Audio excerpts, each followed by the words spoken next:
Pasukan Israel kembali meluncurkan serangan terbarunya ke wilayah Damaskus, Suriah.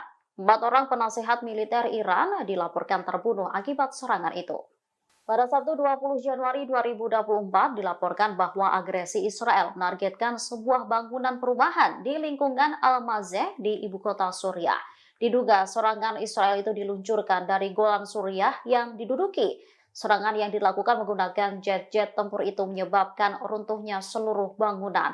Sumber melaporkan bahwa bangunan 3 lantai di Damaskus menampung anggota Garda Revolusi Iran. Dikutip dari Pars Today, IRGC mengumumkan dalam sebuah pernyataan bahwa 4 penasehat militer Iran tewas dalam agresi Israel di Damaskus.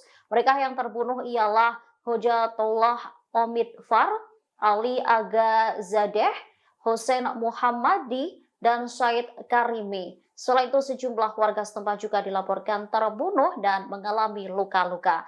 Perwakilan Jihad Islam Palestina di Suriah, Ismail Al-Sindawi, turut merespon soal serangan Israel itu. Dirinya menegaskan semua pemimpin PJI di Damaskus baik-baik saja. Disebutkan tak satupun kantor mereka yang menjadi target serangan. Download Tribun X sekarang, menghadirkan lokal menjadi Indonesia.